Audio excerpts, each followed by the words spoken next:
Yo guys, welcome back to the Blue Podcast. This is the Blue Show with me, Tom, Cam, and Fab. How you guys all doing, mate? Sir. You got it wrong. Good, thank you. Did All I? good. You said the blue show. Did I? Oh, Oh no. Oh. Yo guys, welcome back to the Blue Podcast. This is the Purple Show with me, Tom, Ben, Cam, and Fab. How you guys doing? Good. fantastic. Thank you. Good, thank you. Fantastic news. Well, this is being recorded in the Sunday morning of the United-Liverpool game, which is obviously first v second. Before we get into that, though, do check us out on Spotify, Apple Podcasts, Google Podcasts, Anchor, and all that kind of stuff. That's now in the description. Check out our merch, which I'm obviously always repping now. Got a new tee. It's quite nice. I quite like it. Fab's wearing the blackout hoodie, which I'm jealous about, let's be honest. Sold out when I went to buy it. Fab, the only one. But they are now back in stock, so don't worry about that. Twitter at the Blue Podcast One and Instagram at the Blue Podcast One, where we do post clips now, so you guys can go enjoy that. Like the recent clip of Fab saying, dropping off kids. What was the clip, Fab? Go They were dropping off kids at Villa Park when they were playing us in the FA Cup, I think. on? Yeah, you've got lots of that to look forward to. If you don't want to watch the full podcast, we have all that on our Instagram and Twitter. Well, Fab, are you nervous? I mean, I'm excited. I'm not nervous. Let's clear that up straight away. So you're confident instead? I wouldn't say I'm confident either, to be honest. I think it'll be a good game. I don't think it'll be like a defensive game. I think both teams will want the win. It'll be it'll almost like revitalize the rivalry a little bit, in my opinion.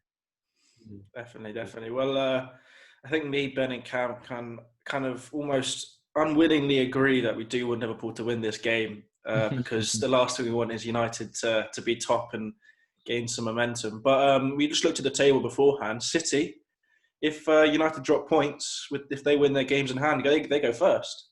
What do you think about that, Ben? Oh, obviously, this is after the start that we've had. It's fantastic, but it's a big if we win those games in hand. Because I mean, the fixtures we've got coming up in a normal season, you'd be like, yeah, probably win them, maybe get a draw or something. But this season, you just can't guarantee that you're going to win all those games. So it's a bit, obviously it's nice, but it's a bit up in the air still, really. But it's still a nice position to be in. Your next few games are, was it Palace today at 7:15, Villa. It's going to be a tough game. That'll probably be cancelled at this rate. Are Villa just because of COVID, isn't it? Yeah. All right. West Brom, you should be winning that, really. Yeah, but it's this season. Yeah, actually, your run of games, it's not a difficult. Palace, no. Maybe Villa, maybe. You got Cheltenham, my girlfriend's hometown in the cup, so you better not beat them, otherwise curtains. That's not even a question. That is that. West Brom, Sheffield United, Burnley are your next few games. So I mean, you should be. No game is easy in the Prem. That's typical Chelsea mentality. That's why you are right now, joking. But we beat Fulham. We beat them 1-0. But yeah, no, it's a nice position to be in, but you can't guarantee you're going to win all those games this season. No. Well, yesterday Chelsea beat Fulham.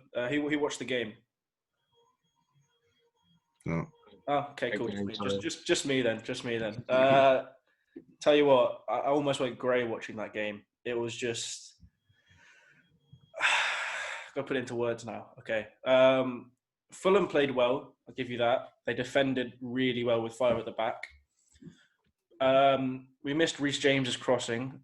Dave is good, but it's not good enough anymore, really, for where we want to be.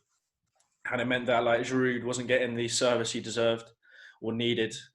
But I put in the chat yesterday again. We played a 4-4-2 with Giroud and Abraham, and when we played that 4-4-2, we looked so threatening. Honestly, I don't know how it was 1-0. We hit the bar in the first half. Keeper made about 2 or 3 really good saves in the first half, and then we were all over them in the second half, obviously due to the red card at the end of the first half, which I said this to my dad. Have you guys seen the red card yet? No. Oh, okay. I'm just going to speak to No, myself. no one's watched it. But it was one of those where back in the day it wouldn't have been a red card, but nowadays it was a completely reckless challenge. Obviously, he didn't connect with his studs, but he went in with his studs and then followed through with his other leg, completely took out Dave. And I was saying to my dad, if that had been a yellow card, VAR probably wouldn't have overturned it to a red. But because it was given as a red, it wasn't overturned for a yellow. It was like so 50-50, if that makes sense, for VAR to overturn it. But yeah, another win. But yeah, I'm nervous about Tuesday, Leicester. I would be as well if I was you, but you've got to take it on you. I think today, Liverpool, I think today's game is probably the biggest game this week. Probably it could be this season as well. It could be a massive game today. I don't think Man United need the ego boost to beat Liverpool at Anfield. So we just got to see what happens. But I'm going to be a Liverpool fan between 4:30 and 6 o'clock or whenever it finishes. Yeah, it's 4:30. Yeah, that's so true. I mean, it's not even that this game will decide who wins the title. It'll decide who gets the momentum. Yeah, exactly. Yeah. So if United win this, their confidence is sky high. Their tails are up. Like everything, the fans will be on Twitter being like, I've said Rick's invited me on this Monday stream, and I'm kind of like being wary to say yes yet, just in case United win today. And I'm like, oh, I don't want to be involved in that. Yeah. I don't want to be on a United-based podcast or stream with. It's like, I mean, you'll have like the Bruno Fernandes is the best player in the world, best sign in Premier League history. You know what I mean? Like you'll get all that and stuff. Like, and it's like you say. I think it's not just City, but they're forgetting about Leicester. I mean, Everton to an extent. Like those teams are still up there, but they might as well not be if you look at United fan tweets at the moment. Oh my god! Even being top of the league, they're giving it all this. Just being top of the league at the moment. Yeah. One of my mates is a Man United fan, and some of the things he's been coming out with, oh my god, you wouldn't believe it. You just wouldn't believe it. But that is literally just confidence, and that probably reflects on the team as well. So it's like you said, it's about momentum. It's what it is. It's about momentum. So it's going to be a tight season, and things like that are going to make a difference. So 100% definitely. Yeah. But I think United probably have a bit of confidence going into this game as well with Liverpool's recent results, though. No, you haven't been quite on your game during this Christmas period, have you, Fab? Yeah. No, I mean it's been a tricky one. I think away fixtures with our defence has left us vulnerable at the back, but that doesn't excuse our front three for kind of not scoring against these lower tier teams. And you'd see it more in like if we were conceding quite a few goals, but we're not scoring many against Southampton. These teams we really should be putting quite a few past them, and that does worry me. And then I worry we go against a team like this United side who have good wingers, a good playmaker, and good link-up play. And oftentimes when United play and they get shut down, especially Bruno Fernandes, it's because of a good CDM marking Bruno Fernandes well and stopping those balls coming through. But our good CDM, who I personally think is the best CDM in the league, is playing a centre-back for us right now. And I wonder if that's going to come into play during that game and give Bruno Fernandes the extra space he needs. So that does worry me. But I do think, considering how much front three have blanked, I feel I've got a good feeling they're going to come up this game. You've had quite a big break, haven't you? Yeah, we've had a good break as well, but we had a break over Christmas and it didn't really help at all. I think it was after the Palace game or something. The Palace game we won 7-0, and then it was sort of after that we were not getting points from away fixtures for quite a few on the trot. I think every team has a period like that where you're not quite at it.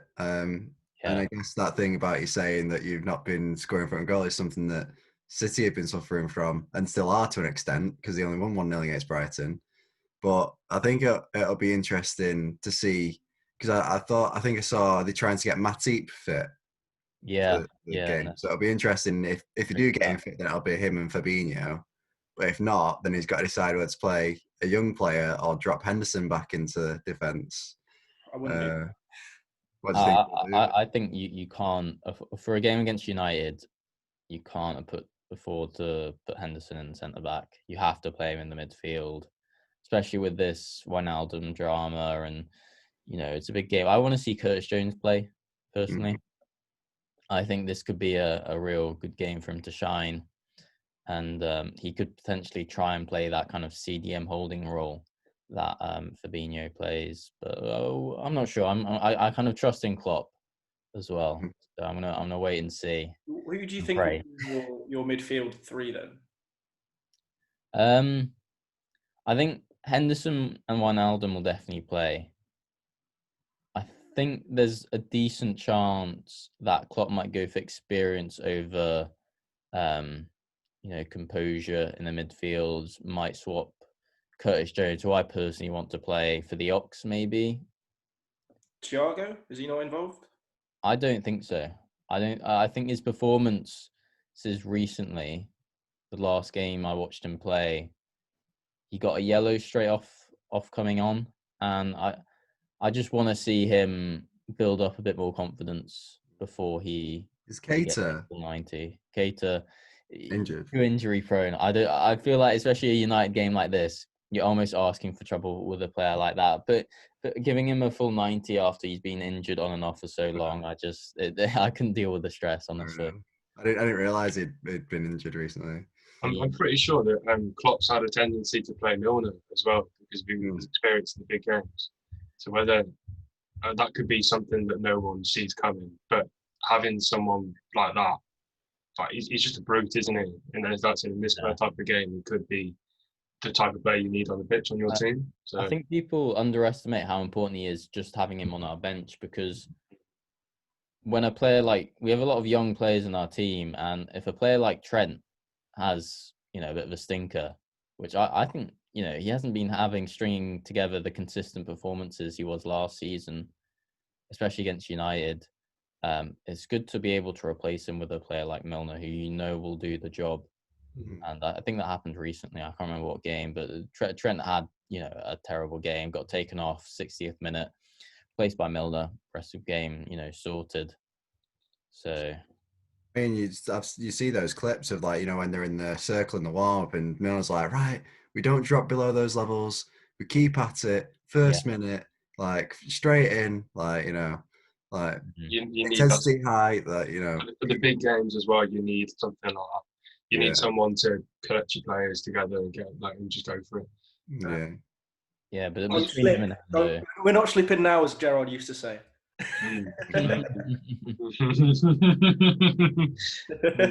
Sorry if I'm about to say it. I had to say it. I mean, who's putting a bet on that there's a penalty coming as well? Who's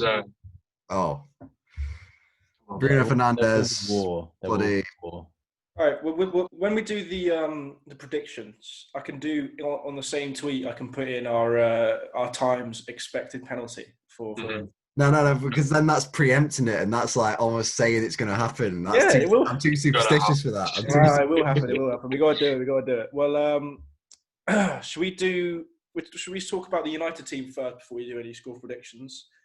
I think Bailly will probably start with Maguire, which I think definitely all United fans want, because I've always thought Bailly is possibly United's best centre back. It's just obviously he's very, very injury prone, and just it's a bit daunting to see how good that pairing seems to be.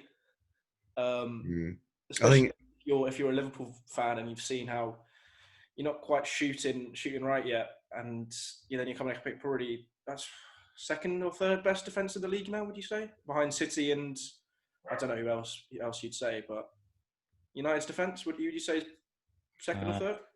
I don't know. I'm not that scared of Slabhead, to be honest. So what happens? I was going to say, obviously, Bailly has improved that defence like ridiculously. He's raised everyone else in that back four's game, but he is injury prone.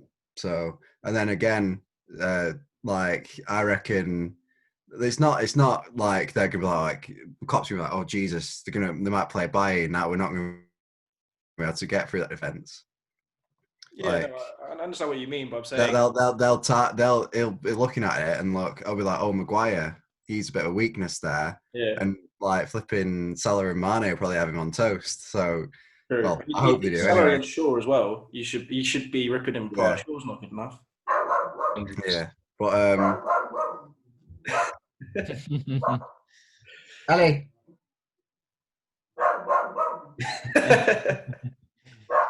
Definitely sure on that left side for Man United, he's going to be a weakness as well.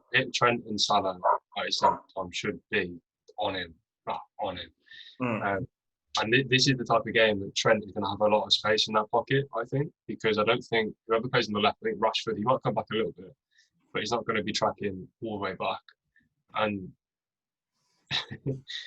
you've got a new member. I think it's going to be a big game. And Robertson and Trent always influence the games, and this could be a big game for them to do as well. Yeah. What's that? Sorry, just on Bailly, like I was going to say that every United fan mate that I've spoken to has been like, we have to play Bailly, and it's like it's one of those things again where it's like it shows how much one player can affect it. It's like obviously Bruno Fernandes coming in, Ruben Diaz coming into our defence. Now Eric Bailly into their defence. So it shows it's just one player can change everything. It used to be like you used to think, oh, we need to just get a few, different positions here and there. But now it's like if you get that one player, and it clicks just right, he's sorted.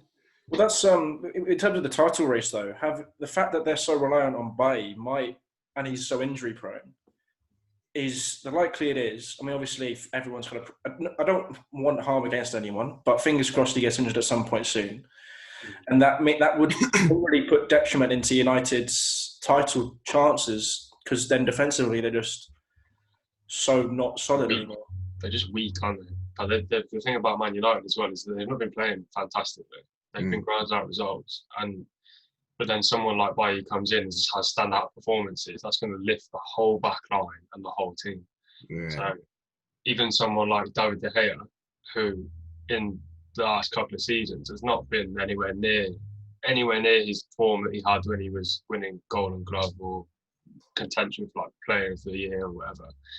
And that they will come. Those cracks will show. They will get exposed eventually, and they will always drop in form. So. I'm just waiting for it for Man United. I'm sat here rubbing my fingers together, thinking when's it going to happen instead. So, because it's going to happen at some point in the season, isn't it? So, they'll get a reality check hopefully, and it could be today. Fingers crossed, it's today where they get a reality check. Yeah. City playing Crystal Palace later on today. How are you feeling for that one, Ben? I mean, I think I've said it like countless times that it can either be sort of a Brighton where we'll score one and then it'll be sort of miss loads of chances, or it'll be a West Brom where we score one, they get like a deflected goal or something, and then we can't score again. So it's like, this is what I mean about you can't guarantee we're going to win those games because it's so difficult to know where we're gonna. I want to counter your argument. Brighton was your last game. You only scored one. I give you that, but won 3-0 against Birmingham, 2-0 against United, 3-1 against City, 2-0 against Newcastle, 4-1 against Arsenal. You scored more than one goal in all of those games recently. Yeah. So I think you may have turned the corner in terms of your only scoring one goal. Yeah. I mean, I watched the Brighton game and I was like, this is exactly what happened before those games. So it's not. I think you're right in saying that we've turned a corner to an extent, but to say that something like that's not going to happen again is sort of It's almost like it doesn't look comfortable. yeah. So you expect City to get an early goal in the first 20 minutes and then just ride out the game and then just keep on scoring throughout the game consistently, just control, because they control everything about the game. And when it doesn't go to plan to start with, it's just like a snowball effect throughout the whole game. And then you're trying to grind out the game to get that goal. And then when you do get that goal, you're then flying again in the game. So I think that's what I've seen. I've seen that with Arsenal as well. Obviously, non-comparable teams there, but if you don't start well and then you get in slowly, the game goes on, you get to the second half, you've still not scored, it just seems impossible. Like, that's the same with Chelsea, though. It's just not going to happen, right?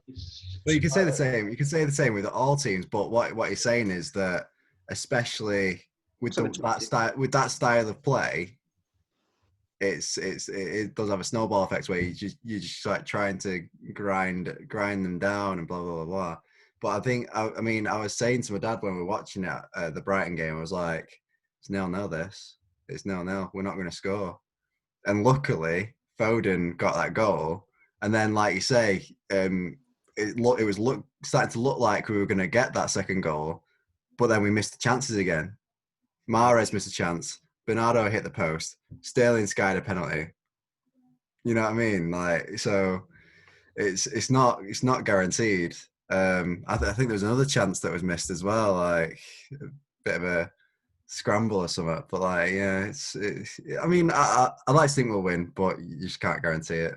I personally think you'll win. I don't think Palace are good enough this season. I think they are still very reliant on Zaha. They haven't figured out apart from Eze, I don't think they've figured out their starting team quite yet. Because I see games where Benteke starts and then Ayew starts the next game, and then Batshuayi is not even in the picture and stuff like that. It's like I think they are in trouble. I've seen a lot of stuff on Twitter from Crystal Palace fans of them not feeling comfortable right now. I mean, just have to look at was it 0-0 against Arsenal? They ground out 0-0 against Arsenal, so it shows exactly what they can do. They were good as well. They were pretty good. We should have won the game.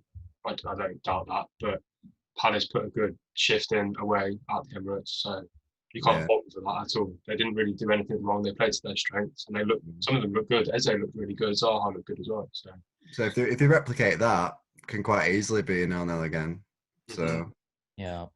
Well, speaking of Arsenal, you are 5 points behind Chelsea. Thank God you drew against Crystal Palace. It's less than that, isn't it? I think we're only. No, it's 5 points. I thought it is. I'm very sure on that. He's done his research. He's already got the Leicester result in his head as being a loss for Chelsea or a 0-0. I'm expecting that, to be fair. Because I'm thinking that we're going to win tomorrow. Tomorrow. We're going to win tomorrow. So. Well, have you got tomorrow? Who is it? We are playing Newcastle again. We got Newcastle. Well, yeah. Oh God, Newcastle. I've never seen. I think the main club that's crying right now is Newcastle on Twitter. They hate Steve Bruce. Because the way he plays, it's so negative. Right? Yeah. It's just so negative. And I mean, Andy Carroll had a cracking game against us in recently. I think it's the FA Cup or something. Yeah. And he had a really good game. They should have won it at the end as well. God, yeah. They just play so backwards football. It's like watching Burnley, but Burnley fans love it, right? But I'd say it's worse than Burnley. Oh, it's awful. It's bad. Yeah. So bad. I think it's in part. I think it's obviously a lot to do with Bruce, but I think it's also in part the players' fault for not they're not doing anything about it either. Like they've got to take responsibility them as well. They've got to be like, right, we're going to get on the front foot here and like go forward. But they don't do that. They're not thinking, we're going to go like actually attack. Like it's very. It's almost like that. They need, like you said before, they need that one key player that's then going to get the ball, drive them, and that like drive the team as well. So I mean, it's like you look at Villa's team, and apart from Grealish, they've not really got many people in there that are just looking to go forward. Maybe like Douglas and you on that one. I know he's going to say Barkley, isn't he? No, Chelsea player, I'm Chelsea saying player. El Ghazi and Traore fantastically lately. Yeah, but I think that's not Grealish. Grealish though. That's the standard that Grealish has set. That's what they want to do. He's looking. That's what I'm saying. I think he's raised the level of the attackers at Villa. I mean, probably Watkins this season. What he's saying, if you take Grealish out of that team, their level's not gone much. No, I wouldn't say it drops that much anymore though. Like it drops. Obviously, it drops because he's a fantastic player. But you take him out of the England side, their level drops. So that's my point. He's just backing Aston Villa because he backed him at the start of the season. He's like, Aston Villa are great. That's what's going on here. There's Mr. Calvert-Lewin. He hasn't scored in like 5 games. He's been injured. That's all I hear. Where are Chelsea in the league? Oh, fuck off. You can't laugh, Cam. After the season we had, I can laugh at anything. I don't care. If we finish top half of the table, I'll be happy at this point. So. Yeah, we've got a relegation battle, so I'm good. Thing is though, like I say, Villa are 3 games in hand, and they're on 26 points still in 10th. Yeah, I mean, it's good for your prediction, but it's not good for Chelsea. No, it's not good for anyone. Anyone really, and wants to get top 4. To be honest. Yeah. I mean, I think that's what we're going to make our predictions, and it's going to be quite difficult to pick from, like who's going to fill that gap, because I think it's about consistency. Consistency is key to success. So, and who's been consistent realistically? Who has been consistent? I mean, just thinking. Just going back to Newcastle, I do think Steve Bruce has to take responsibility though as well, because it does come from the manager. Like ultimately, obviously the players can do a little bit about it, but at the end of the day, the manager is the one who's telling them what to do. So, and setting out like the tactics and formations and stuff. So it didn't help with that failed. What was it? The failed not turnover. Failed takeover. Yeah. With that company, and that probably was a bit of a sting as well. To then think that, where would we be if that had happened instead of now? And they're looking at it now and thinking, I just wish that had happened instead. Well, haven't Burnley now been taken over? Yeah. Yeah, they've been taken over for 200 mil. There was another club that's about to be taken over soon, I think, as well. I can't remember who it is. There's been rumours about them, but I know Burnley for sure have been taken over, and I think they're going to get some money in as well. The Egyptian owners or something? I think it's Egyptian, yeah.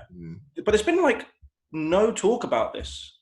Yeah. You know what I mean? I don't get that sometimes. Like, why does a random Egyptian company be like, you know what, Burnley's a team to invest in? Like, where do they get that from? They must have someone doing some analysis and being like, right, Burnley are probably the best team for us to invest in. But they're probably the easiest club to buy as well. If you're going to buy a Premier League club, probably the easiest ones to buy, because Burnley have never had really any funding. So I'm sure they were happy to kind of their club to someone else, because the owners clearly didn't have the money to push the club. And I think if you give Sean Dyche a bit more money, he can do some naughty business. Yeah. What still, Burnley fans will be fine because Egypt's not part of the EU, is it? So not fine either.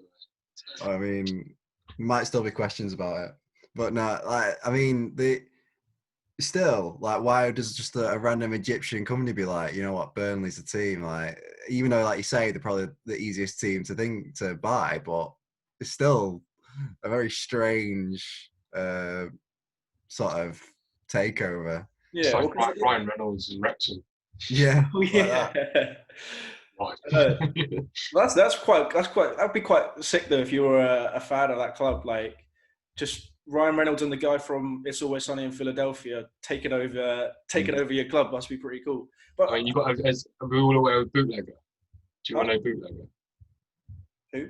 Oh, Bootlegger! You have to watch Bootlegger. You have to update yourselves on who Bootlegger is. He's a Wrexham fan. And you will not regret watching. Yes, I have watched that. Yeah, thank you. Yes. Is it on YouTube?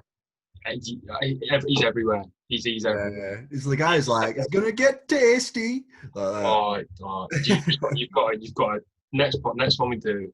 I want you to like say, just watch him. Just watch him. It's funny. Okay.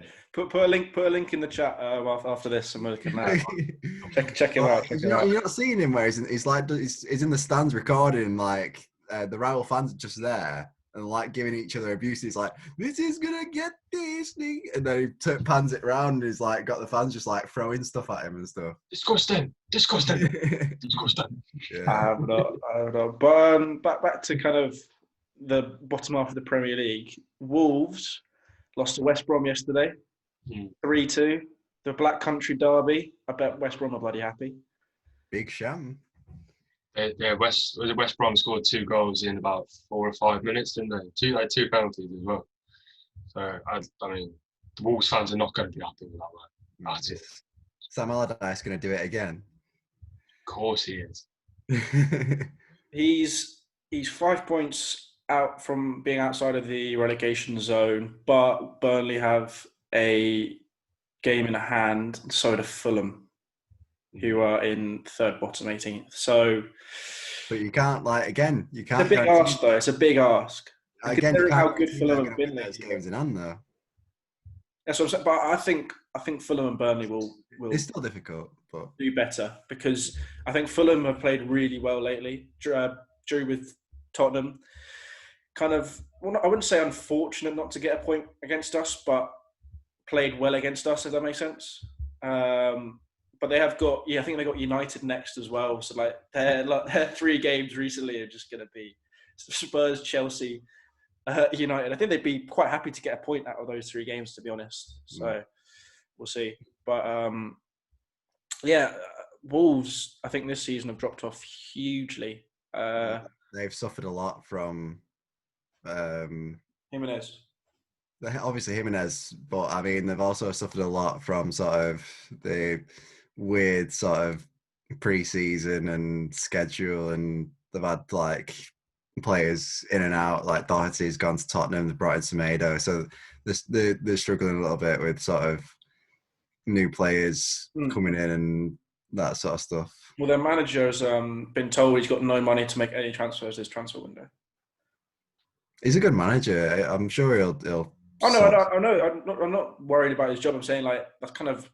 Yeah. Wolves is quite a big club now, and he's just been told you have no money. Well, I mean, it's obviously something to do with COVID, isn't it? The impact on the club. So. They missed out on European football this year as well, which they were in the last couple of seasons, or last season, I think they were in, maybe. But. Do you guys think that anyone's really going to make any big signings this January window? I'll start with Fat. He hasn't spoken much lately. I don't think Liverpool will make any signings. I kind of hope they don't. People talked before as well. If you're going to sign for Liverpool, especially as a centre back at the moment, your spot in that starting lineup is going to disappear next season with Gomez and Van Dijk coming back. So is it really worth making the transfer? I could potentially see a loan coming through, but I think with all the injuries, we're kind of just waiting for Jota to come back, and I think that's all we need at the moment. But probably the other big question is Wijnaldum, last couple of days, basically confirming he's going back to Barca. Well, not back to Barca, he's just going to Barca after his contract runs out. Almost feels like he's destined to go there after all this, negotiations, shenanigans. But I think I'm a bit gutted personally. He's a massive player. He's been a good servant for the club, hasn't he? So yeah, so I don't have any bad blood with him. I'm just honestly just gutted he's going. So I think he's a midfield maestro, and I think to be honest, I think he'll do really well at Barca as well. And he will need a big money replacement. Unfortunately, I mean, he got a bit of criticism because he went through that period of time where he didn't have any goals and assists, but it was more of what he did for the team rather than the goals and assists. It's his role as well that he plays. You see, when he plays for Netherlands, he plays a bit more forward, a bit more freely, which is probably what he would get at Barcelona, and he does score. he does really well for his country in terms of goals. I think he got a hat trick, not so recently, but I remember he's definitely a goal scorer when he wants to be. But he might almost feel himself a little bit restricted in our current Liverpool lineup, especially with all our defensive woes. Just not being able to take that step forward. What do you guys think there'll be any big signings this January window? Yeah. I think so. I think everything's happening in the summer. Yeah, which is it's kind of annoying for our podcast, but it is what it is. We got enough to talk about in terms of like current fixtures and stuff. We will do the updated Premier League predictions next weekend because I feel like this weekend's got kind of the United Liverpool game's too big, and that will help us. I mean, there's another United Liverpool game next weekend. Is there? Yeah, FA Cup. Yeah. Oh, but I meant if we're talking about Premier League, it's fine. That's a good game. That.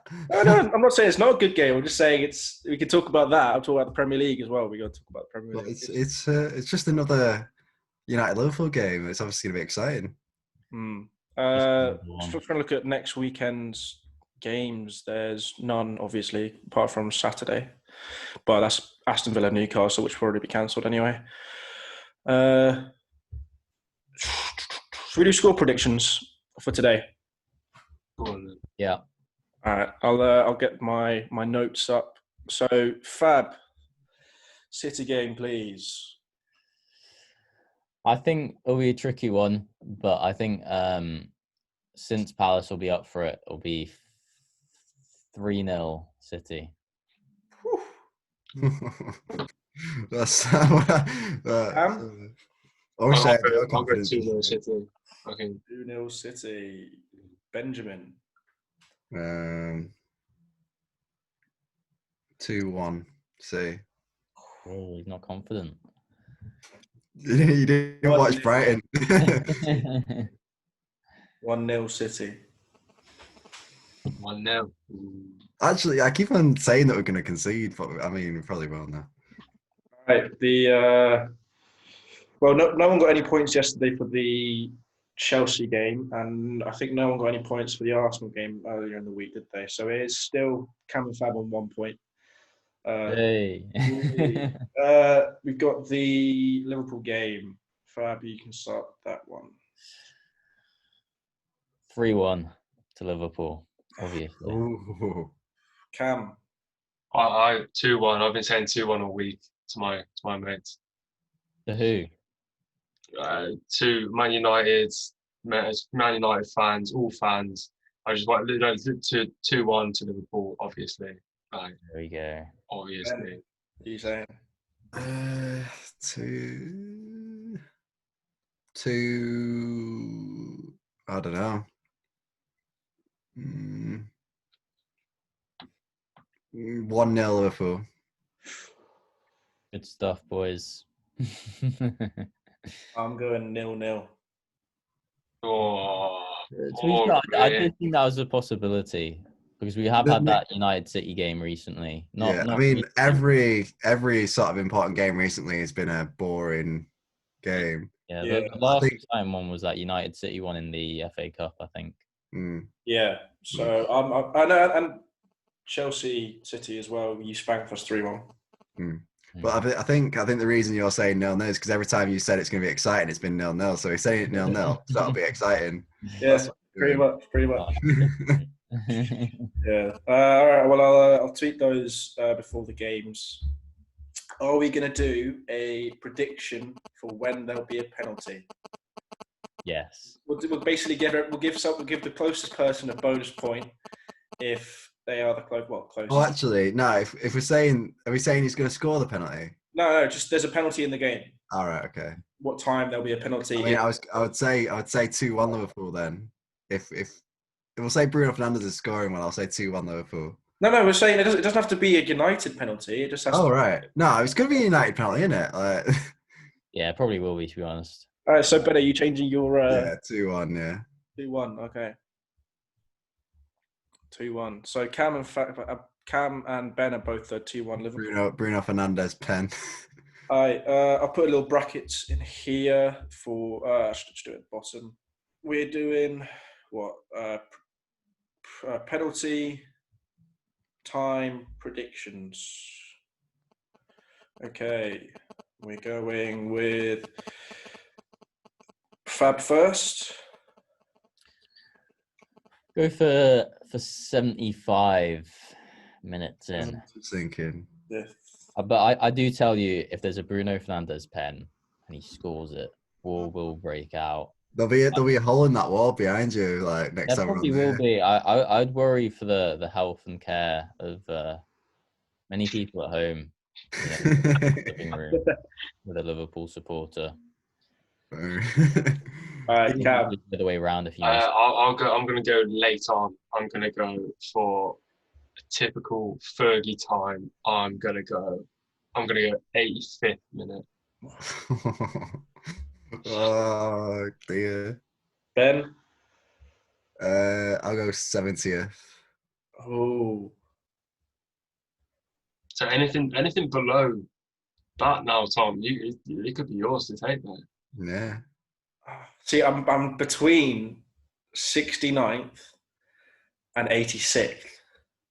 Ooh, higher or lower? Higher or lower? Yeah. Ooh. Well, we played a lot of You this. know what? I'm Oh, going wow. 69th minute. I've gone low. Ooh. But that does mean I've got the most amount of time. Yeah.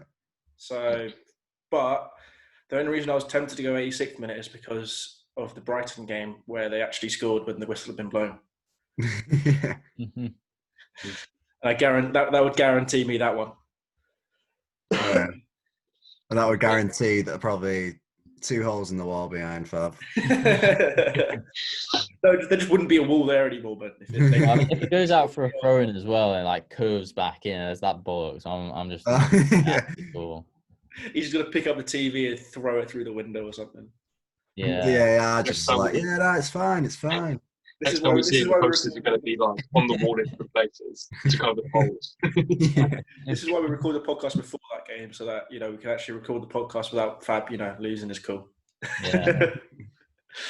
All right, I'll tweet those before the game. Whoever gets the closest time, if there obviously is a penalty, which we think there will be, gets a bonus point for this game. So it's a little bit of fun for that. Are we not talking about the FA Cup then? There we are. We haven't got to that yet, mate. We got time. Relax. Right. Chill. I thought you were like, FA Cup doesn't matter.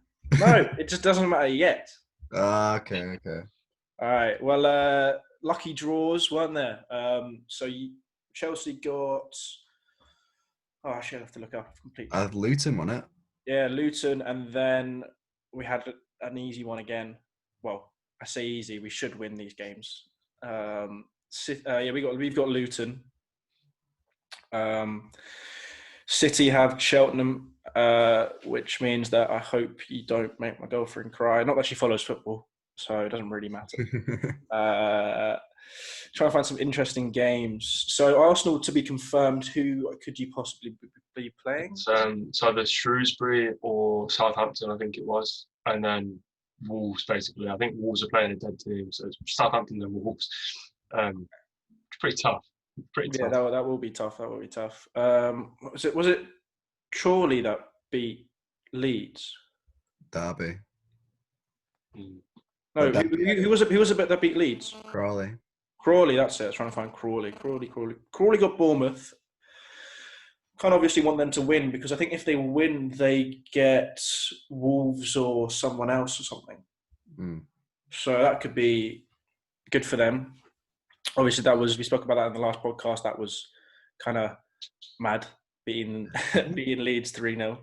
I think City, if we beat Cheltenham, we'll get. I think it's Swansea or Forest in it, or is it Norwich and Forest? Norwich. I think it's Barnsley. No, it's Swansea then. Yeah, if we could get Swansea, if we get past Cheltenham. That's annoying. Yeah, so it's Nottingham Forest v Swansea and Barnsley versus Norwich. So you probably will be facing. I think you might be facing Swansea because I think Swansea are doing better than Norwich right now. Well, obviously it's going to be a close game, but that sucks because obviously go to uni at Swansea. It could have been could have gone to the game if it was at home, but we'll see. We'll see. But then obviously the big one again, Manchester United versus Liverpool. But this time, Manchester United are at home and Liverpool are away. Does this change your predictions for that game a little bit, Fab? No, because whenever we play United, it's the same story, and it doesn't matter where we're playing them. It could be some friendly. It wouldn't matter. It would still break their ankles, and Yeah, but you haven't got the confidence of being at Anfield in that game. That's true. But I still think we'd beat them. I don't think our players are scared of Old Trafford these days. But United are stronger away from home than at home, aren't they? So yeah, as well. So it'd be interesting. But I think both games will be very important to momentum, even if it's the FA Cup. You saw what momentum can do to a United side. They've had, I'm sorry, but they've had so many lucky results recently. It's so frustrating to watch. Like last minute, winners, stupid penalties. I can't stand watching them anymore. I'll be honest. But I kind of want to cut that momentum ourselves and force them back to reality a little bit. Well, there's our clip for the Instagram. Brilliant, thank you, Fab. That's fantastic. You don't have to be here anymore. I'll head out now. All right. Well, I think that's probably the biggest game in terms of the FA Cup coming up. Yeah. I mean, is there anyone in the fifth round that we know of that could be interesting? I don't think so. I'll quickly look it up. It'll be interesting to see if United and Liverpool rotate the teams as well, because that'll change it. No, I don't think they will. No, it's too important of a game. You can't.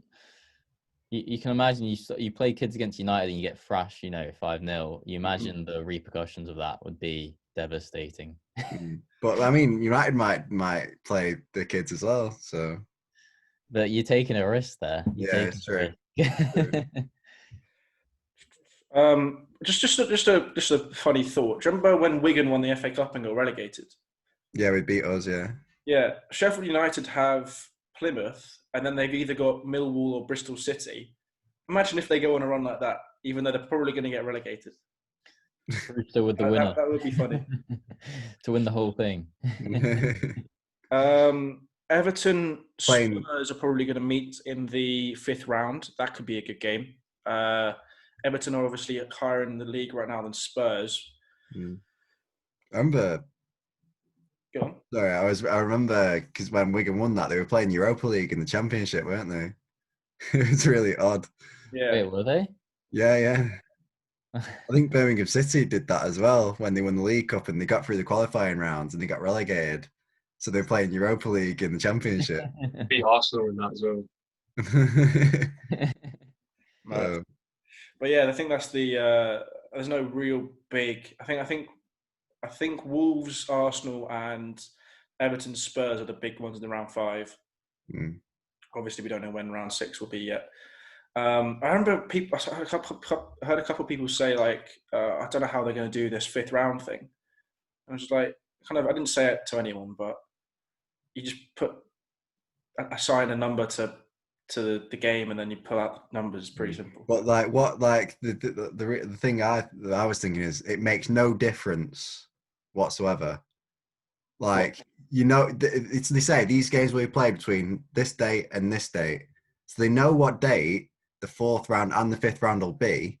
So what difference does it make knowing that you're gonna who you might or might not play? It's a COVID thing though. Means people that Peter Crouch doesn't have to go in twice or whatever. Less chance for COVID. That's stupid though. It's just one person. It's stupid. It doesn't matter. I guess it worked for travel, but it's all hypothetical. It's you could play these, but you might not. So it doesn't really make a difference. It gives them more of a talking point for us anyway. That's the main thing. But it's still pointless. Is it too early? Is it too early for me to make a note on my phone of our predictions for the FA Cup winners this year? Oof.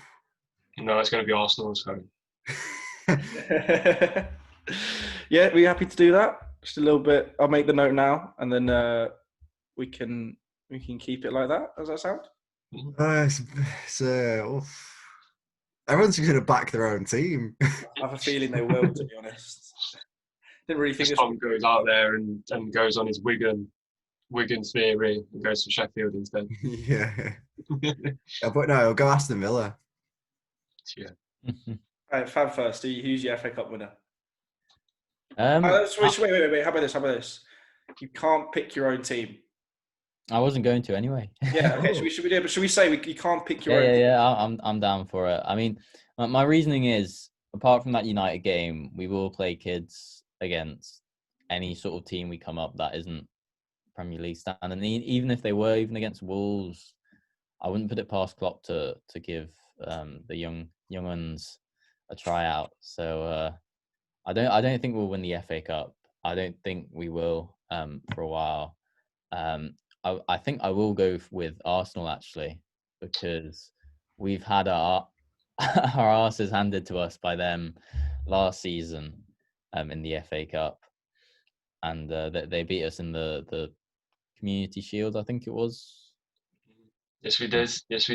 And Yep. so we've got first-hand experience of that FA Cup Arsenal side, and I'll be honest, I do back them to do it again. It's Wembley. Also at Wembley, different team, different breed.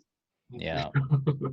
Cam, who are you saying then? It can't be Arsenal. I'll say City. I'll say Man City. Oof. They need to win it, and they've just got such a strong team. They're not any team they put out, even if it's their C team, is going to be better than what they're going to face. So I think they need to win it, and they will win it. They might not win anything else, but they might win From the League Cup, please, can you win the League Cup? I beg, please win the League Cup. Do not let Spurs win another any trophy. Cam, you've got to agree with me on that one, yeah? 100%. 100%. Ben, who's your winners? Should I go Everton for Calvert-Lewin?